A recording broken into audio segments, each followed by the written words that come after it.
Hello students, welcome back to our channel కోటి మీ సేవ. So ఈరోజు వీడియోలో మనం ఏంటంటే ఏపీ పాలిసెట్ యొక్క వెబ్ ఆప్షన్స్ అనేవి మనకి 30వ తారీఖు పోస్ట్పోన్ చేశారు. అయితే ఈలోగా మీరు ఈ వెబ్ ఆప్షన్స్కి ఆన్లైన్లో ఎలా అప్లై చేసుకోవాలి అనే దానిపైన ఒక అవగాహన కలిగి ఉంటే మీరు ఆ టైంకి ఈజీగా అప్లికేషన్ పెట్టుకోగలుగుతారనమాట. సో కాబట్టి ఇప్పుడు నేను మీకు ఈ ఏపీ పాలిసెట్ 2025 యొక్క వెబ్ ఆప్షన్స్ అనేవి ఆన్లైన్లో ఏ విధంగా ఫిల్ చేయాలి అనే దాని గురించి చెప్పబోతున్నాను అనమాట. సో ఈ వీడియో మీకు చాలా నచ్చిద్దని ఎక్స్పెక్ట్ చేస్తున్నాను. నచ్చితే లైక్ చేయండి, ఇలాంటి మరికొన్ని అప్డేట్స్కి ఛానల్ సబ్స్క్రైబ్ చేసుకోండి. అంతకంటే ముందు అంటే వీడియో మీరు వెబ్ ఆప్షన్స్ పెట్టడానికంటే ముందు మీరు చేయాల్సిన ఒకటి ఉంటుందన్నమాట. అదే ఇక్కడ మెయిన్ వెబ్సైట్లోకి వచ్చి మీరు ఇక్కడ ముందుగా మీరు ఏం చేస్తారంటే మీరు కావాల్సిన కాలేజెస్ ఏవైతే ఉన్నాయో అవన్నీ ఒక పేపర్ మీద ఫిల్ చేసుకోండి. తర్వాత కాలేజ్ యొక్క కోడ్ అనేది మీరు సెర్చ్ చేసుకోండి గూగుల్లో. సో ప్రతి కాలేజ్కి ఒక కోడ్ ఉంటుంది. సో కాలేజెస్ కోడ్స్ ప్రకారం మాత్రమే వెబ్ ఆప్షన్లు జరుగుతూ ఉంటాయన్నమాట. సో అయితే ఇప్పుడు మనం ఈ వెబ్సైట్ ఇప్పుడు ఇలా ఉంది. సో 30వ తారీఖున ఈ విధంగా డెవలప్ చేస్తారు. ఇక్కడ మీకు కనబడతాయి కదా, పే ఫీ ఆన్లైన్ అనేది మనకు అంతకుముందే ఉంది. కొత్తగా ఇక్కడ ఏమి యాడ్ చేస్తారంటే జనరేట్ పాస్వర్డ్, క్యాండిడేట్ లాగిన్, ఈ రెండు ఆప్షన్లు యాడ్ చేస్తారు. మీరు జనరేట్ పాస్వర్డ్ మీద క్లిక్ చేయాలి. క్లిక్ చేయగానే మీకు ఒక ICR ఫామ్ నెంబర్ అని చెప్పేసి అడుగుతుందన్నమాట. మీరు సర్టిఫికేట్ వెరిఫికేషన్ వెళ్ళిన తర్వాత మీకు వారు ఒక ఫామ్ అయితే ఇస్తారు. అదే ICR ఫామ్ అనమాట. సో ఇక్కడ కనబడుతున్న ICR ఫామ్ నెంబర్ అనేది అందులో ఉంటుంది.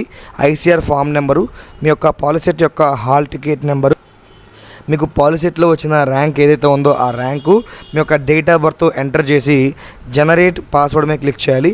ఎప్పుడైతే మీరు జనరేట్ పాస్వర్డ్ మీద క్లిక్ చేస్తారో వెంటనే మీకు ఒక ఈ విధమైన స్క్రీన్ అనేది కనబడుతుంది అనమాట. సో ఇక్కడ మీ యొక్క పేరు, మీ యొక్క ఫాదర్ నేమ్ ఎక్సెట్రా డీటెయిల్స్ అన్నీ కనబడుతూ ఉంటాయి. సో ఇక్కడ మీరు ఒక పాస్వర్డ్ని జనరేట్ చేసుకోవాల్సి ఉంటుంది. ఈ పాస్వర్డ్ అనేది 8 క్యారెక్టర్ల పైన 10 క్యారెక్టర్ల లోపు అయితే ఉండాలి. నెంబర్స్ ఉండాలి, స్పెషల్ క్యారెక్టర్స్ ఉండాలి, ఇలా అన్నీ మిక్స్ చేస్తూ ఉండాలన్నమాట. సో మీరు ఇక్కడ పాస్వర్డ్ అండ్ రీఎంటర్ పాస్వర్డ్ రెండు సేమ్ చేసి మీ యొక్క mobile number, registered mobile number ఏదైతే ఉందో ఆ మొబైల్ నెంబర్ ఎంటర్ చేసి సేవ్ పాస్వర్డ్ మీద క్లిక్ చేయాలి.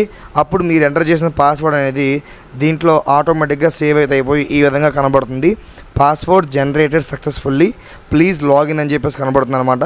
మీరు ఇక్కడ లాగౌట్ మీద క్లిక్ చేసి జస్ట్ ఎగ్జిట్ అయిపోయి మళ్ళీ బ్రౌజర్ అయితే ఓపెన్ చేసిన తర్వాత మీకు ఈ విధంగా కనబడుతుంది అనమాట. లాగిన్ ఆప్షన్ క్లిక్ చేస్తే ఇక్కడ మీ యొక్క లాగిన్ ఐడి, మీ యొక్క హాల్ టికెట్ నెంబరు, మీ యొక్క పాస్వర్డ్, మీ యొక్క డేట్ ఆఫ్ బర్త్ ఇవన్నీ ఎంటర్ చేసి కనబడుతుంది. క్యాప్చర్ ఎంటర్ చేసి జస్ట్ సైన్ ఇన్ మీద క్లిక్ చేయాలి. సైన్ ఇన్ మీద క్లిక్ చేయగానే మీకు మీ రిజిస్టర్ మొబైల్ నెంబర్ ఏదైతే ఉందో ఆ మొబైల్ నెంబర్కి ఒక OTP అయితే వస్తుంది అనమాట. ఆ OTP ఎంటర్ చేయగానే మీకు 1 టైం పాస్వర్డ్ కదా ఆ OTP మీరు ఇక్కడ ఎంటర్ చేయగానే మీకు ఇక్కడ టిక్ కనబడుతుంది కదా, డిక్లరేషన్ మీద క్లిక్ చేసి click here for option entry మీద క్లిక్ చేయండి. క్లిక్ చేయగానే మీకు ఇలాంటి స్క్రీన్ అయితే కనబడుతుంది. సో ఇక్కడ నుంచి మన యొక్క వెబ్ ఆప్షన్స్ ప్రాసెస్ అనేది మొదలైనట్టు అనమాట. సో ముందుగా ఇక్కడ మీరు సెలెక్ట్ డిస్ట్రిక్ట్స్ అనేది సెలెక్ట్ చేసుకోవాల్సి ఉంటుంది. అంటే ఈ జిల్లాలు సెలెక్ట్ చేసుకోవాల్సి ఉంటుంది. ఈ జిల్లాలు దేనికంటే ఇప్పుడు మీరు ఏ జిల్లాలు అయితే సెలెక్ట్ చేసుకుంటారో ఆ జిల్లాలకి సంబంధించిన కాలేజీలు మాత్రమే మనకు కనబడతాయి.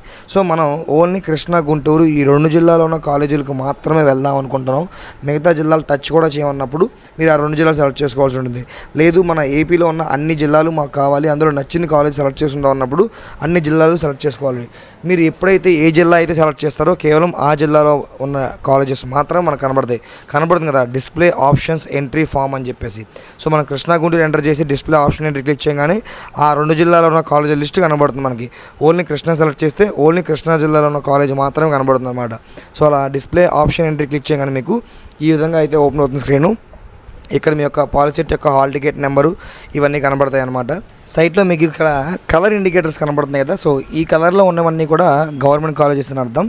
ఈ కలర్లో కనుక కనబడితే అవి ఓన్లీ గర్ల్స్ కాలేజెస్. అండ్ ఈ కలర్ ఉంటే రేర్ ఉంటాయి ఇవన్నీ కూడా మైనారిటీ. అండ్ మోస్ట్లీ అన్నీ కూడా ఈ లైట్ గ్రీన్ ఉంటాయి, ఇవి ప్రైవేట్ అని చెప్పేసి అర్థం అనమాట. సో ఇక్కడ మీ యొక్క నేమ్ అయితే కనబడుతుంది. ఇక్కడ నుంచి మీరు పాస్వర్డ్ చేంజ్ చేసుకోవచ్చు. మీరు ఎంటర్ చేసిన ఆప్షన్స్ ఏవైతే ఉన్నాయో వాటిని టెంపరీగా సేవ్ చేయొచ్చు. అండ్ వాటిని వ్యూ చేసి ప్రింట్ కూడా తీసుకోవచ్చు అనమాట. సో టెంపరీ సేవ్ అని ఎందుకన్నా అంటే ఫ్రీజ్ ఆప్షన్ ఫైనల్లో కూడా ఉంటుంది. సో ఈ విధంగా అయితే ఓపెన్ అవుతుంది వెబ్ ఆప్షన్స్ దగ్గర. ఇక్కడ మీకు అన్నీ కూడా కాలేజెస్ కోడ్స్ అయితే కనబడతాయి లెఫ్ట్ సైడ్లో అన్నీ కూడా. సో కాలేజ్ కోడ్ అంటే కాలేజీ పేర్లు పూర్తిగా ఉండవు, ఇక్కడ కేవలం కోడ్లు మాత్రమే ఉంటాయి. మీకు చెప్పే కదా, సో ప్రింట్ ఆప్షన్లో కనబడతాయి మీకు. ఇప్పుడు ఆదిత్య కాలేజ్ ఆఫ్ ఇంజనీరింగ్ ఉంది, అది ACEE అంటారనమాట. అదేవిధంగా గోదావరి ఇన్స్టిట్యూట్ ఆఫ్ ఇంజనీరింగ్ ఉంది రాజమండ్రి, దాని కోడ్ GIER అనమాట. సో ఈ విధంగా కనబడతాయి. సో ఈ ప్రింట్లో ఆప్షన్లో మాత్రమే ఇన్స్టిట్యూట్ నేమ్స్ కనబడతాయి, అంతకు ముందు వరకు కూడా ఇన్స్టిట్యూట్ కోడ్లే కనబడతాయి. సో అందుకే మీరు కావాల్సిన కాలేజెస్ని ముందుగా లిస్ట్లో ప్రిపేర్ చేసుకుని తర్వాత వాటి యొక్క కాలేజ్ కోడ్ అనేది గూగుల్లో ఎంటర్ చేసి ఎత్తుక్కోండి అనమాట. వెతికేటప్పుడు ఇంజనీరింగ్ అని కొట్టకండి, కేవలం పాలిటెక్నిక్ అని కొట్టండి. ఎందుకంటే ఇంజనీరింగ్కి వేరే కోడ్లు ఉంటాయి అదే కాలేజ్కి, పాలిటెక్నిక్ వేరే కోడ్లు ఉంటాయి అదే కాలేజ్కి. సో అలా ఇక్కడ మీరు కాలేజ్ కోడ్ అయితే చెక్ చేసుకున్న తర్వాత డిస్ట్రిక్ట్స్ ఏమైనా చూసిన తర్వాత ఇక్కడ ప్రిఫరెన్స్ ఆప్షన్ ఇవ్వాలి. ఒక కాలేజీలో మీరు ఎన్ని గ్రూప్స్ అయినా పెట్టుకోవచ్చు. ఫర్ ఎగ్జాంపుల్ ఇక్కడ మనకి ACEE ఉంది, ఇదే కాలేజ్లో మీరు ECE పెట్టుకోవచ్చు, EEE పెట్టుకోవచ్చు, మెక్క కూడా పెట్టుకోవచ్చు. ఇన్ కేస్ మీకు ADTP ఉంది ఈస్ట్ గోదావరి, సో ఆ కాలేజ్లో కనుక మీరు చూస్తే సివిల్ పెట్టుకోవచ్చు, CME పెట్టచ్చు, ECE పెట్టచ్చు, EEE పెట్టచ్చు, మెక్క కూడా పెట్టుకోవచ్చు. సో వాటికి ప్రిఫరెన్స్ ఇవ్వాలి మనం, first, second, third, fourth, fifth అని. ఎంసెట్, ఈసెట్ ఇవన్నిటికీ ఏంటంటే డ్రాగ్ అండ్ డ్రాప్ చేయాలి, జస్ట్ లెఫ్ట్ నుంచి రైట్కి లాగితే సరిపోద్ది. బట్ పాలిసెట్కి అలా అయితే కాదు, జస్ట్ నెంబరింగ్ ఇవ్వాలి మీరు. ఈ నెంబరింగ్స్లో మీరు డూప్లికేట్ నెంబరింగ్స్ ఇచ్చిన నెంబర్ మళ్ళీ రిపీట్ చేసినా లేదా ఆర్డర్లో సీక్వెన్స్ ఏదైనా మధ్యలో ఏమైనా మిస్ చేసినా కానీ ఇదైతే కంప్లీట్గా అయితే అవ్వదు, ఫెయిల్ అయిపోద్ది అనమాట. సో కాబట్టి మీరు ఇక్కడ నెంబరింగ్స్ అనేవి ఆర్డర్ వైజ్ చూసుకుంటూ ఆర్డర్లో ఇవ్వాలి. సో అలా మీరు సీక్వెన్స్లో అన్నీ కరెక్ట్గా చూసుకుని నెంబర్స్ అన్ని ఇచ్చిన తర్వాత కిందకి స్క్రాల్ చేస్తే ఇక్కడ మీరు టాప్లో save and option first save click చేసి తర్వాత V1 ప్రింట్ కొట్టండి. V1 ప్రింట్ కొట్టగానే మీకు ఈ విధంగా కనబడుతుంది అనమాట. జస్ట్ మీరు ఎంటర్ చేసిన ఇన్స్టిట్యూట్ కోర్సు, కాలేజ్ నేమ్స్ ఇవన్నీ కనబడతాయి. సో జస్ట్ దీన్ని ప్రింట్అవుట్ తీసుకుంటే మీ యొక్క వెబ్ ఆప్షన్స్ ఆ ప్రక్రియ అనేది కంప్లీట్ అయిపోద్ది. సో అయితే చాలామందికి వెబ్ ఆప్షన్స్ తర్వాత మీ పాస్వర్డ్ మర్చిపోయినా లేదా కొంతమందికి పాస్వర్డ్ జనరేట్ కాదు. సో వారందరి కోసం కూడా కొన్ని ఆప్షన్స్ ఉంటాయి ఇందులో, అవి ఎలా యూజ్ చేయాలని నేను చెప్తాను ఫ్యూచర్ వీడియోస్లో. సో అందరికీ చూస్తూనే ఉండండి.